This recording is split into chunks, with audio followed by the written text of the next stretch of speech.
Do you like normal-ass traffic from the 1990s? How about racing games where your opponents are a mystery? What about the Dreamcast? I know everyone loves the Dreamcast. I know I do. Well, if you're intrigued so far, then don't go anywhere, because today we're talking about Vanishing Point. And no, this isn't a game based on the movie from the 70s. In fact, what I could find about the title references the fact that the game is able to render without any pop-up or fogging, which was a big deal for the year 2000, and a big deal for a game developed in 18 months by a team of 8 people. As we first get into the game, the menus give us our first clue that development may have been a bit rushed. They're about as exciting as my computer's BIOS menu, but they get the job done. There's a lot here, and I mean a lot. There's an impressive amount of content crammed into really what could have been an arcade game, had that industry not been pretty much dead by the millennium. It's no Gran Turismo, but still you've got local and online multiplayer that utilize the Dreamcast modem, the single-player modes where you could unlock secret cars, special movies, special tracks, and tuning, the stunt mode series of events, which there are 15 of, the CWG rally mode, and the tournament series, which is a whole other thing. Like I said, there's actually a lot to unpack here. So let's ease in with the stunt events. It's your classic ladder-style series where a good enough score on one event grants you entry into the next event, and so on until you get to the last one. It's a good chance to drive some of the game's higher-end vehicles until they're unlocked for free use, like the Lotus Elise or the TVR Cerbera, and in my opinion, they're meant to do the same thing as Gran Turismo's license tests, and that is to get you acclimated to the physics of different vehicles in the game, since you do drive most types from super quick and light rear-wheel drive to the torquey front-wheel drive, and even the Ford Explorer 4x4. There's also the CWG or Clockwork Games Rally Mode, which takes your average time trial and adds a rally stage element to it. You'll get 3 different tracks to do 1 lap on, no opponents, and your accumulated time gets added together with a target time to beat.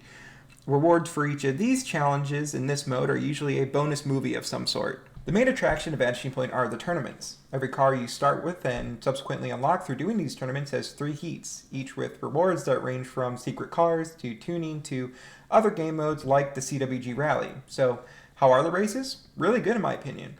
I love the tracks. They look good with a lot of varying detail and scenery that doesn't feel repetitive, except for a lot of the tracks having trains, but I love trains, so I won't complain.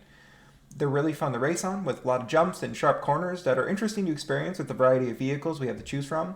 I think the steeper hills and sharp corners are also a part of how the devs were able to avoid the fogging and pop-ups, but the game looks great and feels really good. The traffic is crazy too, with some of that traffic being your opponents. Not that you'd ever know, not unless you turn on the indicators in the settings. But you still don't know the names, which does apparently matter. It's a bit confusing, because whether it's a Ford Windstar or a Toyota Supra, a car on the track could be your opponent. And speaking of the cars, that's what drew me to this game in the first place. I love TVRs and Lotuses in the Supra as much as the next person, but what really gets me into a racing game is being able to race the Ford Ranger against the Mercury Sable wagon. Some of the secret cars aren't as exciting as that, just alternate versions of previously unlocked cars like the Audi TT that leads you to unlocking the Audi TT Cabriolet, but I do genuinely love the variety. And yes, you can tune your car as far as ride height, suspension, dampening, tire pressure, brake bias, and some other things go, and it does tend to make a difference. The physics are great, especially for a simpler arcade racer, but it's nice that driving a 4x4 like the Ranger or Explorer doesn't feel the same as driving a Cobra Mustang or Lotus Elise. And then driving a slow, top-heavy, front-wheel drive Ford Windstar feels totally different.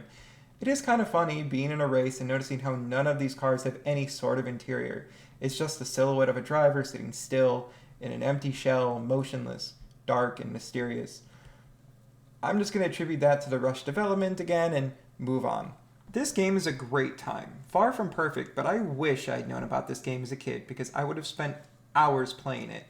I feel like most kids that play with toy cars prefer Hot Wheels because they look faster and cooler, but not me.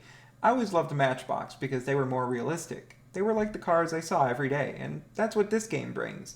But without having to actually play a Matchbox game, you got your exotics, but you also have your daily drivers, your compacts, your family haulers, and it's still fun.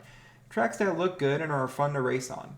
For me, this game is a pickup for sure if you happen across it at a used game store, but I do recommend the Dreamcast version over the PlayStation version. It will keep you busy for quite a while unlocking all the cars, tracks, and modes and other various unlockables. So let me know what you think of Vanishing Point in the comments below, and don't forget to like and subscribe. Thanks for watching. Cheers.